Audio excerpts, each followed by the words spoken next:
No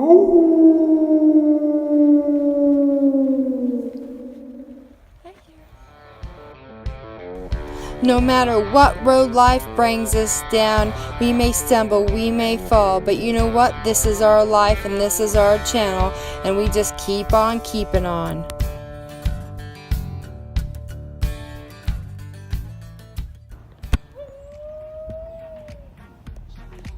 Well, I thought I'd let the boys load up the motorbike, and guess what? I'm gonna see the wolves.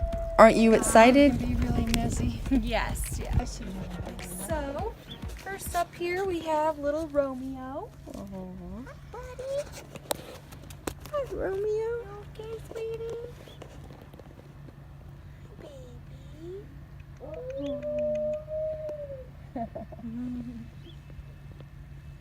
So what other kind of animal you got? Foxes and coyotes and wolves, or?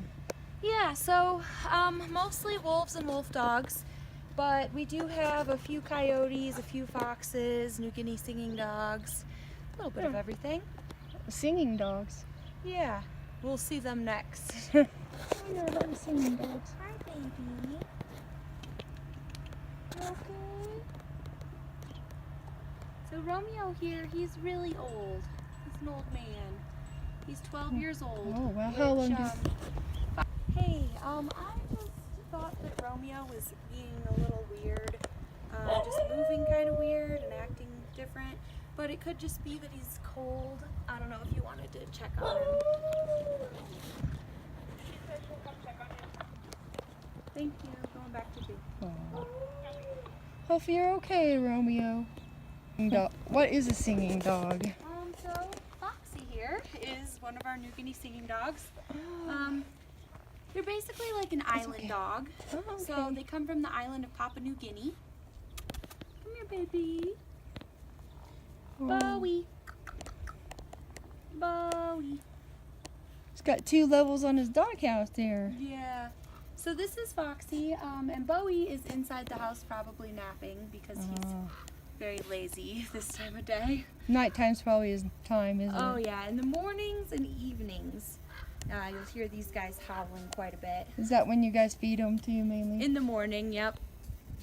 And so these guys are pretty unique. They get their name because when they all sing, or howl, they harmonize with each other. It's pretty cool to hear. It's okay. And so, like all of our animals, they all come from the exotic pet trade in some form. And so with these guys, they were actually rescued from a hoarding situation. Oh no. Yeah, where they started with about, I believe, 7 or 8, and then had 80. Oh no. Yep, all in tiny little crates. Probably not even, touched and all that. Exactly, yeah. And so Foxy here, she was a little older when we rescued her from that, so she remembers that, and she's a bit more standoffish with people. I can understand. Yeah. Mean old people. Yep. And then Bowie and the other 3 that came from the same rescue, they were all babies, so they're very social with us. Yeah. Oh. But Foxy here, she'll come sniff your hand and run off, usually. It's okay. Yeah. Good girl. Wolves and wolf dogs, they're very social animals. So we try to make sure that everybody has a companion, you know. A male, female, or? Yeah, we try to keep it one male and one female, so that way they're both the alphas and there's no fighting. Yeah. But like with our next group here. And are they fixed, I take it, so they? Yep. Yeah. They're all spayed and neutered before even getting here. So with Forest Pack here, we actually have 3 animals. And that's just because these guys did grow up together since they were about 6 weeks old. Thunder and Alice here, they're from the same litter. And then Forrest is from a different, he has different parents, but they all got here within like 2 weeks of each other. Aww. So at that time we had a bunch of puppies, and so we kind of let them form their own little packs. Oh yeah, that's smart. Yeah. That way they've always known each other Exactly. from babyhood. But so Thunder and Alice, They are full, pure Arctic wolves. Oh, Arctic wolves. Yep. They're pretty. And so, yeah, well, this is Thunder. Hey, here. Jessica, he's fine. He's just super grumpy. Okay, sounds good. Thank you. He's just in a bad mood today. Yeah. So Thunder here. You can see some of his wolfy features. So furry ears that are a bit rounded on the top. They're not going to be super pointy. Probably helps keep them warm. Yep. Because all the heat goes out their ears, I Yep. think. And they're relatively thick. Their ears are, you know, compared to dogs. Dogs, you can kind of see, you know, the skin inside of their ears, and wolves, you can't. Yeah. Was never socialized as a puppy, which is really important for dogs in general, but especially wolf dogs. If they're not socialized as a puppy, then they'll never be social. So in here we have Argo and Cheyenne. And Cheyenne is an old lady. She is 14 now, which is really old. She is actually one of our Arctic timbers, and so she used to be more of the timber colors, but they do gray with age like we do. Cheyenne was also in a Richard Gere movie. Oh, really? Yeah. The little white dog or the wolf? Yeah, she was. I never saw the movie. I heard the movie kind of sucked. Whatever.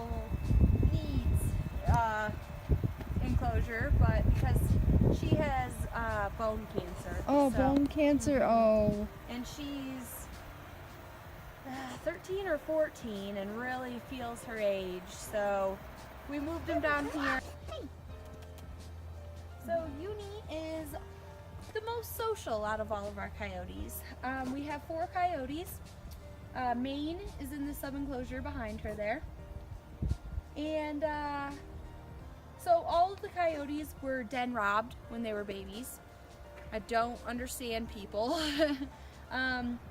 So I do know that Uni was at an auction and she was being auctioned off as hunting bait. Yeah. And so there was a woman that was there that bought her so that wouldn't be her fate. She was using her animals for fur, basically. Oh no. Uh-huh. Oh no. Yeah. And then Coda here, our biggest rescue. He's 125 pounds. So he suffers from what we call wolf dog syndrome, which is not a technical term, that's just what we call it.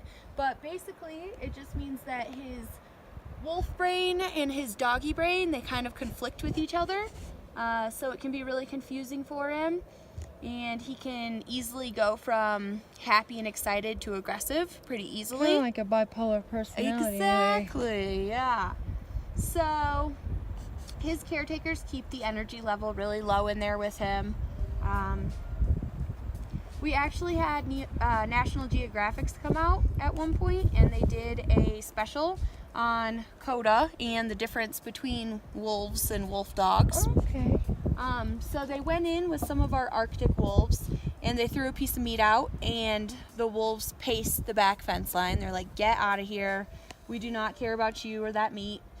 And then they went in with Coda here, and he grabbed the meat out of their hands, and then he also ate the fluffy part on their microphone. Oh no. Oh yeah, the one that for all the sounds. Yeah. And so then they had to like run out of the enclosure. So that's kind of the difference, you know. Like I said, wolf dogs are very unpredictable, and that's what can be so dangerous. That's what makes them, I'd say, more dangerous a lot of times than wolves themselves, because wolf dogs, you have a wild animal that's also used to people, and so that's very dangerous. Yep. But yeah, she's a talkative girl. She's usually like whining and grumbling and.